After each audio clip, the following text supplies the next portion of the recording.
In this video, we will see array as parameter. So already I have an example, and here I will show you how arrays are passed as parameter, and more about arrays we will see. See, here is a main function. Main function is having an array of size 5 and also it is initialized. So this is the part of main function array and its name is A. Now here I am calling a function fun by passing array and the number of elements, that is size 5.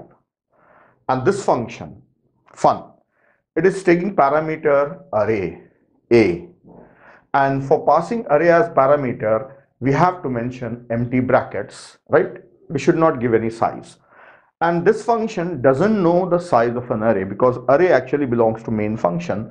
So we should also pass what is the size of an array, means how many elements to access. So this A is actually like a pointer to an array.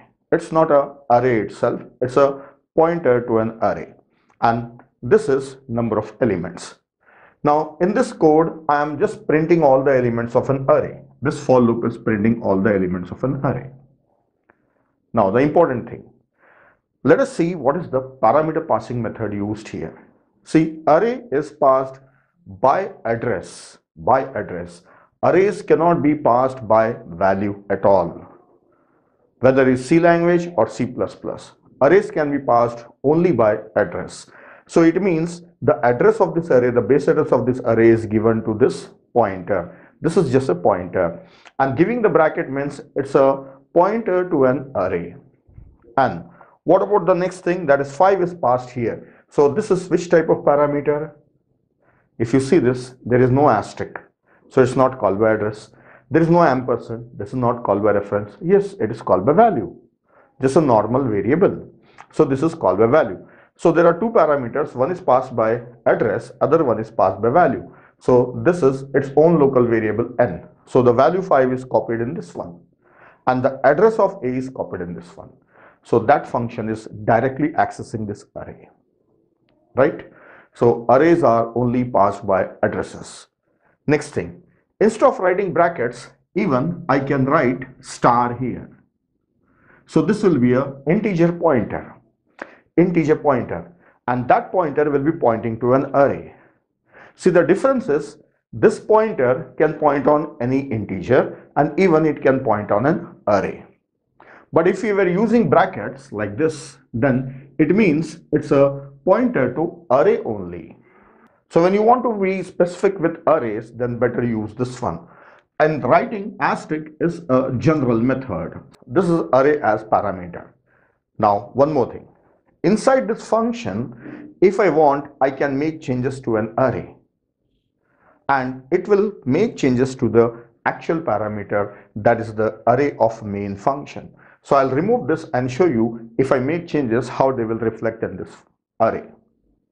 Here array as a parameter, if I say a of 0 assign 25, then at this place it will be changed to 25. See, the array belongs to a main function only, and this function is able to modify the contents of this array because it is called by address. So you can modify the array also, and you can modify all the elements. Even I can write a for loop and change all the elements.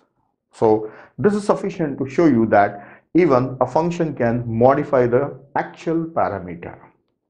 Now one more thing I will show you, returning array as a parameter. So I will remove this and change the function, then I will discuss about it. So here I have an example showing how a function can return an array. So let us look at this code. Here I have main function, I have a pointer inside main function, and I am calling a function by passing value 5. Then the rest of the things, whatever may be there inside the main function. Now this is a function which is taking parameter n, and this is passed by value, right? There is no ampersand, there is no asterisk, so this is passed by value, called by value. And it is having a pointer, and it is allocating an array of size this much of type integer. And it is returning p, that is pointer, returning a pointer. So what is the return type? Int square brackets. So square bracket resembles an array, so it means it is returning an array. Yes, it is returning, function is returning an array. And if we see the working, let us look at the working now. Let us start from main function. Main function is having a pointer. This is having a pointer. Then it is calling function fun by passing 5. Function fun is called. It is taking a parameter n. So it's also having n. It will have the value 5. Then malloc, it will allocate the memory in heap. So inside heap an array of size 5 will be created. Then the address of that will be present in P because that is stored in P, and that P belongs to function fun. That array in heap is indirectly accessible by this pointer P. Now after allocating, it returns a P. So it is returning that pointer. So where it is being taken inside main function in A. So what it is having? It's having an address of that one. So it means A will get the address of this one. So A will be pointing to that array. So it is returning by array. Returning by array. So this type of logic is useful sometimes, like a function is allocating a memory in heap and manipulating, storing some data, and then it is returning the array to the calling function. So it is returning, and this function is getting that array created by that function, right? Now once the function ends, its activation record is deleted, so this P is gone, but A is still there and A is accessing that array. So this is removed. Now A is pointing on that one. So this is returned by array. Now one more thing, instead of writing square bracket, even I can write asterisk here because it is returning a pointer. So pointer can point on one element or array of element. But when you have given a square bracket means it should point on array of elements only. That is especially for array.